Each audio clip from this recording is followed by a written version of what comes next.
વડોદરાના રાણીપુરામાં મનરેગાની કામગીરીમાં ભ્રષ્ટાચારના આરોપો લાગ્યા છે। કામ કર્યા વિના મજૂરોના નામે નાણાં ઉપાડ્યાનો જાગૃત નાગરિકે દાવો કર્યો છે।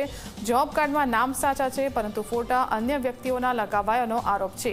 300થી વધુ લોકોના નામે નાણાં ઉપાડવામાં આવ્યા હોવાનો દાવો છે। આ મામલે 3 થી 4 કરોડના કૌભાંડની શંકા વ્યક્ત કરાય છે।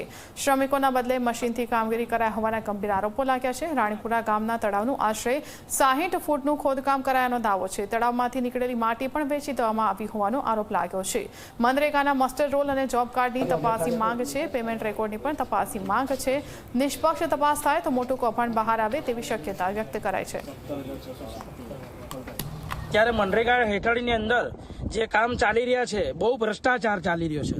અત્યારે અમારા ગામ રાણીપુરાની અંદર જે અમારો રસ્તો નાદિયા તરફ જવાનો છે, એ મનરેગાની અંદર જે રસ્તો અત્યારે બની રહ્યો, અત્યારે એ લોકોએ માટી મેટલ કરીને જે બોલાડ્યો છે, એટલે જોબ કાર્ડ પ્રમાણે એ લોકોએ જે મશીન વર્કથી કામ કરાયું છે અને જોબ કાર્ડ ખોટા ફ્રોડ બનાવ્યા છે। એકબીજાના ફોટાથી, મતલબ મારું નામ જાતે પોતે મિતેશ કુમાર છે, તો હું જાતે પોતે મારો ફોટો નથી, બીજાનો ફોટો ચોંટાડેલો છે મારા જોબ કાર્ડ પર। એવા અનેક 300થી વધુ જોબ કાર્ડ બધા ફ્રોડ બનાવેલા છે। અને એક જોબ કાર્ડની રકમ આપણે અંદાજિત ગણીએ તો 20,000 એક વર્ષની, 18,000, 17,000, 15,000 એવી નાખેલી છે। આ ફોટો તો મારો છે જોબ કાર્ડમાં, પણ હું નોકરી કરું છું, પણ મને ખબર જ નહીં કે આ કે પૈસા ઉપડી જાય। કેટલા વર્ષથી આવું થાય છે? 8 વર્ષથી। કેટલા પૈસા છે? 60,000। આપ શું કરો છો? હું નોકરી કરું છું। ટોટલ કેટલા લોકો છે ગામમાં જેને આવું થયું છે? 300 જણા। જોબ કાર્ડ ઉપર ખોટો ફોટો લગાવી અને પૈસાનું લેવડ દેવડ કરેલું છે। જોબ કાર્ડ ઉપર કોનું નામ છે?